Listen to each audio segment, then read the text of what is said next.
Bismillahirrahmanirrahim. Assalamualaikum warahmatullahi wabarakatuh. Innal hamdalillahi nahmaduhu wa nusalli wa nusallim ala rasulihil karim.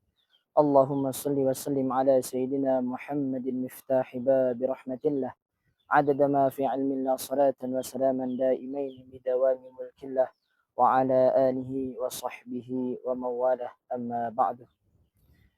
Hadirin saudara-saudara kami yang dirahmati oleh Allah Subhanahu wa taala, yang mana Allah Subhanahu wa taala telah sampaikan kita dengan keadaan sehat walafiat, sehat jasad, sehat badan di pada bulan yang mulia ini, di pada bulan Ramadan. Maka dengan itu pada bagusnya, pada ahsannya bagaimana kita mengulang, mengkaji bagaimana kebesaran Allah, bagaimana sabda Rasulullah sallallahu alaihi wasallam untuk menjadi i'tibar bagi kita, untuk menjadi pelajaran bagi kita yang akan kita sampaikan kepada keluarga kita, kepada istri kita dan anak-anak kita.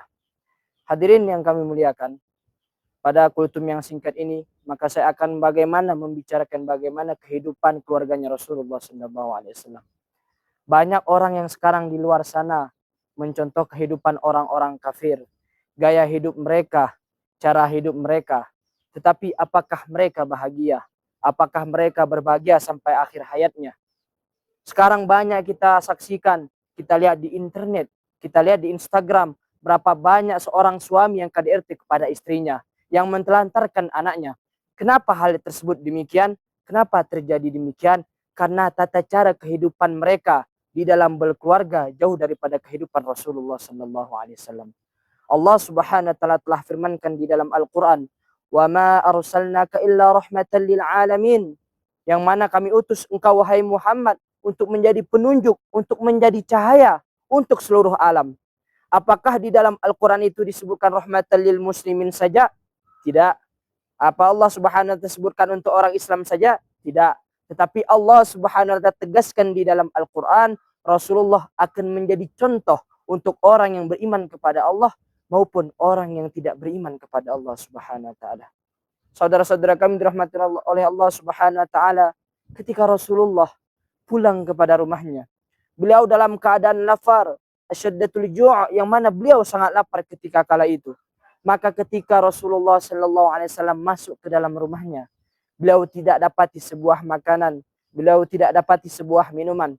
Maka ketika Khadijah, istri tercinta Rasulullah sallallahu alaihi wasallam menanyakan, "Kaifa halukum ya zawjati?"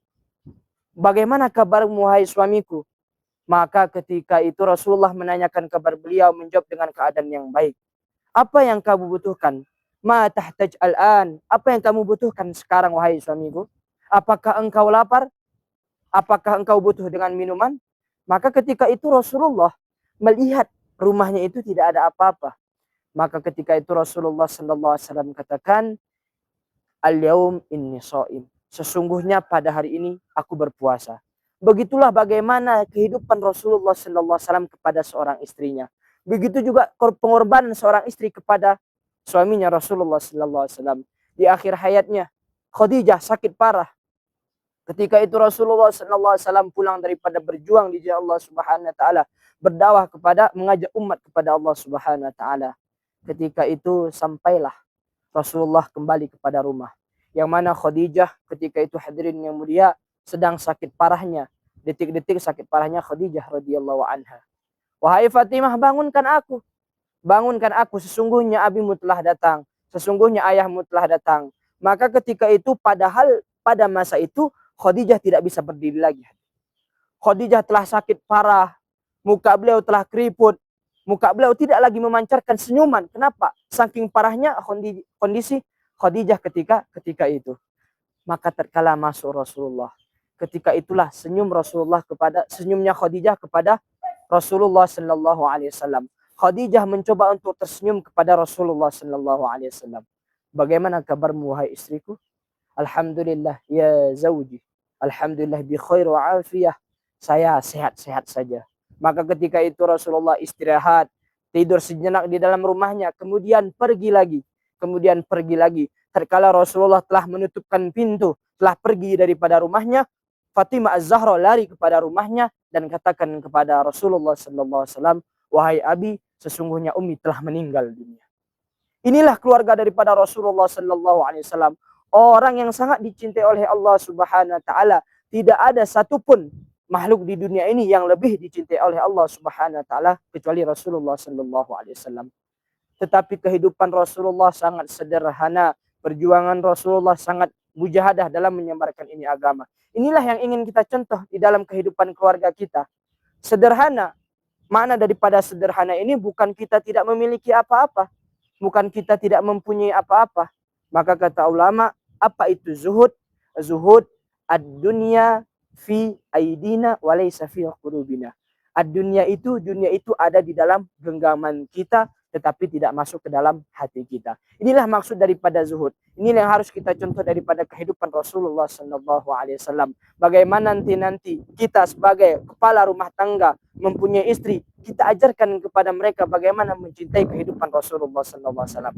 Kita ajarkan kepada anak-anak kita bagaimana mencintai Rasulullah sallallahu alaihi wasallam. Sekarang orang tahu siapa artis yang terkenal, siapa pemain bola, siapa orang-orang kafir yang terkenal, tetapi mereka lupa dengan bagaimana kehidupan Rasulullah sallallahu alaihi wasallam, bagaimana kehidupan Sayyidatina Khadijah, bagaimana kehidupan Sayyidatina Fatimah. Kita tadi membicarakan bagaimana Rasulullah, kita tadi membicarakan bagaimana Sayyidina Khadijah, maka kita akan bicarakan bagaimana Sayyidatina Fatimah.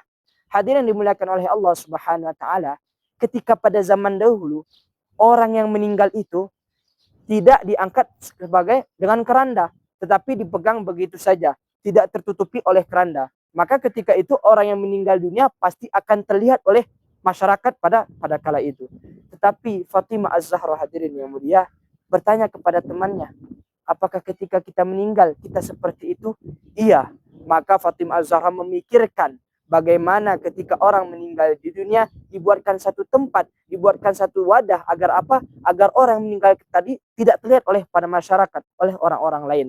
Maka itulah sejarah bagaimana ada sebuah keranda yang sampai sekarang ini ketika orang meninggal, ketika akan dikuburkan, maka akan dimasukkan ke dalam keranda tersebut, kepada keranda tersebut.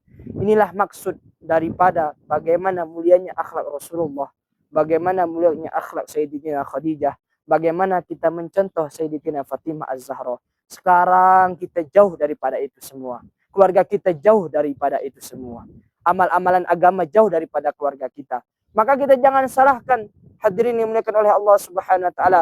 Berapa banyak sekarang kekasaran di mana-mana, seorang istri kepada suaminya, seorang suami kepada istrinya, bahkan seorang anak kandung, naudzubillahi min dzalik, tega membunuh kedua orang tuanya. Kenapa? Tidak ada suasana agama dalam mencontoh kehidupan Rasulullah sallallahu alaihi wasallam. Maka kesimpulan daripada kultum yang singkat ini adalah ketika kita membangun rumah tangga, membangun sesuatu yang harmonis, maka kita contoh kehidupan Rasulullah sallallahu alaihi wasallam. Bagaimana kita mencontoh kehidupan Sayyidatina Khadijah radhiyallahu anha. Begitu juga Sayyidatina Fatimah Az-Zahra Al-Batul. Yang mana jikalau kita mencontoh kehidupan daripada keluarga-keluarga Rasulullah sallallahu alaihi wasallam, maka dengan itu kita akan mendapatkan sakinah, mawaddah, warahmah di keluarga kita. Akan ada suasana agama di pada kepala rumah tangga, kepada istri-istrinya, dan kepada anak-anaknya. Semoga kultum yang singkat ini menjadi iktibar, pelajaran bagi kita, dan bagaimana kita selalu menghidupkan suasana agama di dalam rumah kita. Subhanakallahumma wa bihamdika, asyhadu an la ilaha illa anta, astaghfiruka wa atubu ilaik. Assalamualaikum warahmatullahi wabarakatuh.